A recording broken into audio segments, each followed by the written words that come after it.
हाँ तो दोस्तों, इस वीडियो के अंदर हम ऑल टाइम प्लास्टिक के आईपीओ के बारे में बात करेंगे और जानेंगे कि इस आईपीओ के अंदर आपको अप्लाई करना चाहिए या नहीं। चलिए शुरू करते हैं। तो देखिए, सबसे पहले अगर हम यहाँ पर आईपीओ की डिटेल्स के बारे में अगर हम बात करेंगे तो ये जो आईपीओ है 7 अगस्त को आईपीओ में स्टार्ट होता हुआ नजर आएगा और 11 अगस्त को आईपीओ में क्लोज होता हुआ नजर आएगा। अगर हम यहाँ पे इश्यू साइज की अगर हम बात करेंगे, लगभग 400 करोड़ के लगभग का आईपीओ का इश्यू साइज हमें यहाँ पे नजर आता है। इसमें से अगर हम बात करेंगे अराउंड 280 करोड़ हमें यहाँ पे कंपनी के पास में जाते हुए नजर आएंगे और बाकी 120 करोड़ की अगर हम बात करेंगे तो ये पैसा कंपनी के प्रमोटर्स के पास में यहाँ पे जाता हुआ नजर आएगा। अब अगर हम यहाँ पे प्राइस बैंड के बारे में अगर हम बात करेंगे तो 275 के कट ऑफ प्राइस पे कंपनी में यहाँ पे शेयर देती हुई नजर आ रही है और एक लॉट के अगर हम यहाँ पे नंबर ऑफ शेयर की अगर हम बात करेंगे तो 54 शेयर का लॉट साइज हमें यहाँ पे कंपनी का नजर आता है। यानी कि एक लॉट को अप्लाई करने के लिए यहाँ पे 54 शेयर के लॉट साइज के यहाँ पर आपको अप्लाई करना पड़ेगा।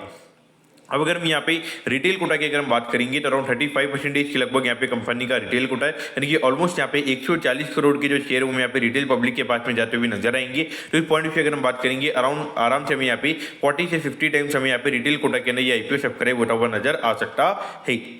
अगर हम यहाँ पे कंपनी के बिजनेस मॉडल के बारे में अगर हम बात करेंगे तो देखिए, प्लास्टिक के रिगार्डिंग जो भी यहाँ पे हाउसवेयर जो प्रोडक्ट्स होते हैं वही कंपनी यहाँ पे सेल करती हुई नजर आती है। और अगर हम ग्रोथ वाइज अगर हम बात करेंगे तो इतनी ग्रोथ के नंबर्स कंपनी के कोई इतना ज़्यादा स्मॉल कैप के हिसाब से हमें यहाँ पे कोई इतने ज़्यादा इंटरेस्टिंग कंपनी के ग्रोथ के नंबर्स हमें यहाँ पे नजर नहीं आते। एक ओके काइंड ऑफ ग्रोथ के नंबर्स हमें यहाँ पे कंपनी के नजर आते ही हैं।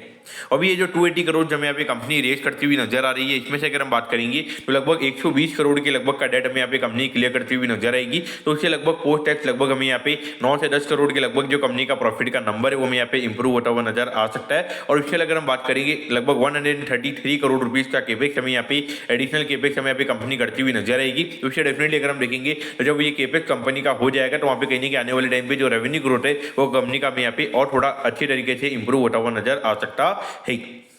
अब अगर हम यहाँ पे वैल्यूएशन की अगर हम बात करेंगे तो देखिए, ऑलमोस्ट यहाँ पे 1801 करोड़ के मार्केट के पे कंपनी का आईपीओ में आता हुआ नजर आ रहा है। तो इस पॉइंट से अगर हम बात करेंगे जो पिछले साल की जो कंपनी की अर्निंग है यहाँ पे अराउंड 47-48 करोड़ के लगभग का प्रॉफिट यहाँ पे कंपनी ने कमाया है। उसके हिसाब से अगर हम बात करेंगे अराउंड 38 टाइम के पी रेशियो पे कंपनी का आईपीओ में आता हुआ नजर आ रहा है। वैल्यूएशन वाइज अगर हम बात करेंगे तो इतने कोई 15-20% के लगातार ये कंपनी में यहाँ पे ग्रो करती हुई नजर नहीं आ रही है। लगभग 10 से 15% के लगभग का ग्रोथ का नंबर में यहाँ पे कंपनी का नजर आता है। तो इस पॉइंट से अगर हम बात करेंगे तो कहीं ना कहीं जो कंपनी का वैल्यूएशन वाइज अगर हम बात करेंगे तो कहीं ना कहीं थोड़े एक्सपेंसिव वैल्यूएशन पे कंपनी का आईपीओ में आता हुआ नजर आ रहा है। लेकिन अगर हम फॉरवर्ड बेसिस पे अगर हम कंपनी के वैल्यूएशन को निकालेंगे तो जो लगभग 120 करोड़ के लगभग का डेट जो कंपनी ये क्लियर करेगी और उसके बाद में लगभग 4-5 करोड़ का एडिशनल प्रॉफिट अगर ये कंपनी करती है तो अगर हम फॉरवर्ड पी की अगर हम बात करेंगे तो वो लगभग हमें यहाँ पे 30 टाइम्स के लगभग यहाँ पे नजर आता है। तो फॉरवर्ड बेसिस पे कहीं कि थोड़े वैल्यूएशन की अगर हम बात करेंगे तो वो थोड़े सस्ते हमें यहाँ पे नजर आते हैं। तो यहाँ पर आपको क्या करना चाहिए, तो देखिए मेरे हिसाब से आईपीओ यहाँ पे छोटा है, वैल्यूएशन वाइज यहाँ पे कोई इतना ज्यादा पर्टिकुलरली मुझे यहाँ पे कंफर्ट नजर नहीं आता है। तो ऐसा भी नहीं लगता है कि कोई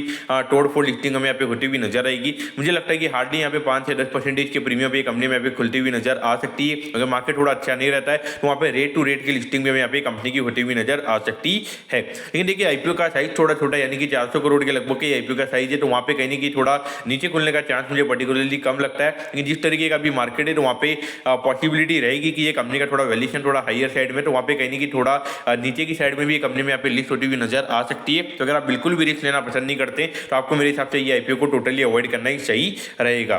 दोस्तों, मैं कहता हूँ कि ऑल टाइम प्लास्टिक के आईपीओ के बारे में आपको सब कुछ समझ में आ गया होगा। अगर आपकी कोई भी क्वेरीज है आप कमेंट कीजिए, मैं जरूर आपके कमेंट पर रिप्लाई करूंगा। ओके दोस्तों, thank you, have a nice day.